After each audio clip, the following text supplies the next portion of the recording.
Labdien! Šodien pastāstīšu, kā veikt avansu norēķinu eksportu uz sistēmu Zalktis. To var darīt gan izmantojot mobilo aplikāciju, gan mākoņu pakalpojumu. Šodien demonstrēšanai izmantošu mobilās aplikācijas darba virsmu un darbosimies ar pārskatiem. Tātad vispirms ir jāizveido jauns izdevuma pārskats, jo avansu norēķini tiek apkopoti pa periodiem, teiksim, pa mēnešiem, mapītēs, izdevuma pārskatu mapītēs. To tad arī darīsim. Izveidojam izdevuma pārskatu,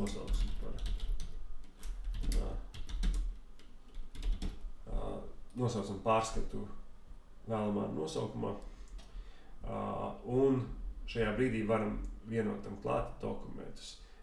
Tā kā avansu norēķini visbiežāk ir čeki, izvēlošos pievienot čekus, varu pierakstīt komentāru vai izmantot kādu no iepriekš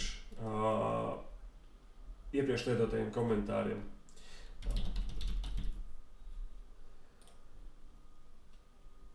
Pārbaud datu pareizību. Pievienošu vēl pāris dokumentus. Tā bija degviela. Atkal jau pārbaudu, vai dati ir pareizi. Šķiet, ka jā.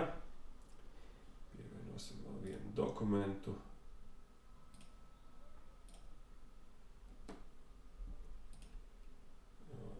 Pieņemsim, tā bija kafija.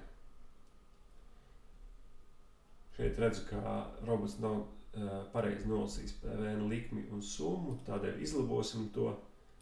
Likmi 21, summa bija 20. Apstiprinam, iesniedzam.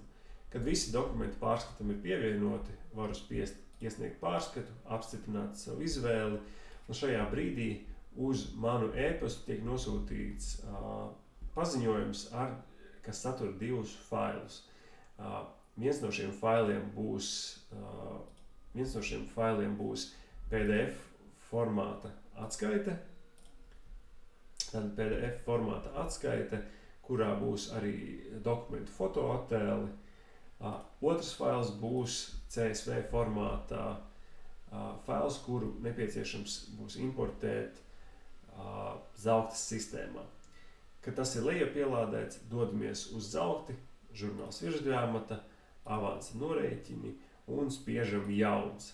Šeit svarīgi izvēlēties adekvātu laika periodu, kurš ietver sevī visus dokumentus. Un, kad laika periods ir izvēlēts, tad spiežam Cost Pocket, faila izvēle un tikko lejupielādēto dokumentu izvēlamies. Tas ir izvēlēts, dokumenti ir ielasījušies. Te tiek pievienot arī saite uz izdevuma pārskatu, kurā ir atrodami šie dokumenti. Tas var būt ļoti noderīgi, kad jau sistēma būs pilna ar importētiem dokumentiem. Viegli var pāriet uz konkrēto pārskatu, lai nav jāmeklē manuāli Cost Pocketā, kurš pārskats satur šo konkrēto dokumentu. Ja viss apmierina, spiežu grāmatot, apstiprinu un avansu norēķinu imports ir pabeigts. Paldies!